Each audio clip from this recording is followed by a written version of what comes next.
Welcome back to more videos on how to create your own teaching website. This video will focus on how to use Google Slides to create a lesson and how it can be used in the classroom to engage your students and eventually achieve learning. Google Slides is Google's version of Microsoft PowerPoint, which many people are familiar with, and this video will create an actual lesson using Google Slides to give you an idea of what that looks like and how it can be used. So this is going to be another, I'm going to use my chemistry class as guinea pigs, and we're going to create a lesson for them. Actually, I have a lesson that I've already used before, so I know that it works, and I'm going to go through the process with you. So first we need a learning target for this lesson. So let's start by saying that our learning target for this lesson is about the periodic table. And specifically, we're going to talk about Mendeleev's work that led to the formation of the early periodic table, the historical perspective. So students understand the historical perspective for how elements were grouped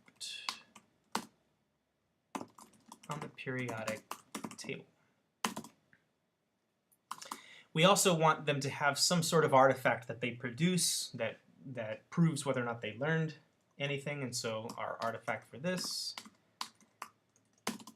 will be a Google Slides presentation. So students will create a collaborative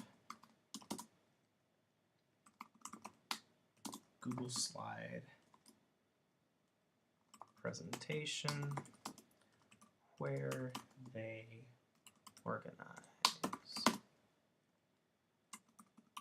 colored slides, colored squares, let's call them, that represent elements. Okay, cool. And now we need some things for them to do. So I'm going to go to, I've got this came off of my own teaching website about the periodic table. Okay, called Find the Missing Elements. And I'm just going to copy this over so I don't have to type it all out again. Anyone watching this video is welcome to use any of this material, by the way. If you like it and want to use it in your own room, that's okay. Oops. All right. And so it has some historical background here, some text that they're going to read. But what we're really interested in is this right here. This link, this Color Chips link. If you click this link, let's go ahead and save it so you can see. The students are going to come down and click this link and watch what it brings up. This is Google Slides. Okay, and basically what's been done is you've got the main picture of Mendeleev here and your title at the top and which ones are missing, etc. And then you've got just something, these are really easy to create. You make a little box.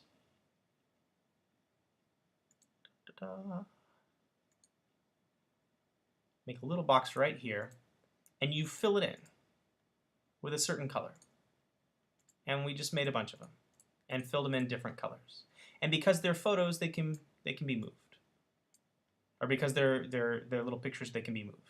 And then you can copy slides. So for instance, this slide could be the first two students are working on it. And then you could go down to each subsequent slide and you could tell which student goes on which slide, etc. And they put their names at the top and then they drag it around. They move the colored tiles around, and they have to come up with an organizing structure. And a lot of them will start to do it like, oh look, here's another green one. Oh look, here's another green one. Oh wait, I want to switch them because I want them to go from light to dark.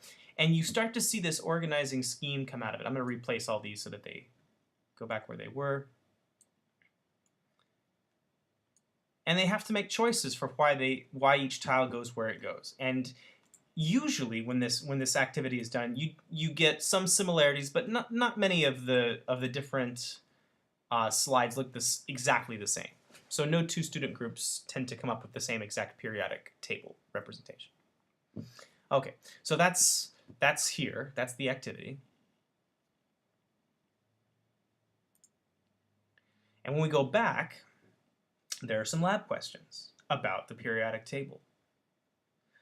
And they have to answer these, and you can decide if you want them to do that on a Google Doc or if they want to write it down and turn it in, etc. But when you go to grade it, all you have to do is click on the slide's presentation, and you go down to the student's specific slide that they worked on, and you can see how they organized it, and you can read their names at the top. Couldn't be easier, right?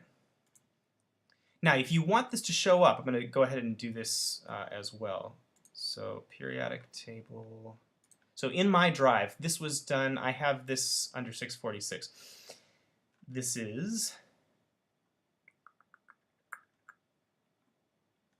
make sure I have the right one here. The periodic table. So I have this periodic table here.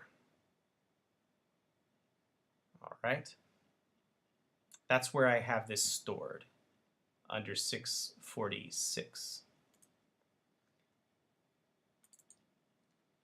And what you want to make sure you do, you want to have this open, the periodic table, or the Google Slides, whatever collaborative slide you want them to create. You want to make sure that when you share it, right now it says anyone can find and view.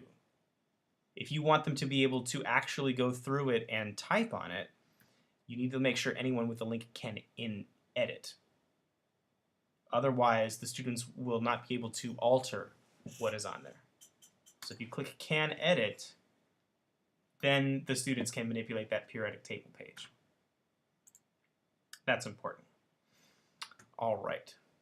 Now I'm going to embed this. So I also want to put this on the website. So I'm going to click here. Oh, I don't actually have to do that. Excuse me. I want it to show up right here. So let's edit this. That way when the students visit the website, it's really easy to see. So Insert, Drive, not a document this time, but a presentation. It's a PowerPoint presentation or a Google Slides presentation. Periodic table, select, and we'll save that. And now when the students are here, it comes right up. In fact, they could even advance the slides and look through it and see what other people are doing, etc. So that's kind of neat. And you can open it here. They click here, it opens it up so that they could edit it themselves. All right. So this is a very powerful thing you can do. Now you could come up with any number of different assignment ideas for creating collaborative Google Slides. You could have the last time we did notes, right, where we read a document and we had them create a collaborative document about notes. You could have them create a collaborative Google Slides where each team does the notes, but they have to put pictures in, they have to make a presentation about what they learned. That could be something you do with Google Slides. Sometimes it's a good idea at the beginning of the year to use this as a get-to-know-you tool where each student creates their own slide in a presentation, and you have a class presentation with all the students in it and helps you learn their names. There are a lot of ways to incorporate the Google Slides into your teaching. Okay? But the basic idea is have something that they can do that's going to help them learn with it, and then make sure you share it so that everybody can see and edit. You want them to be able to edit it. Otherwise, it's not so. They'll just be able to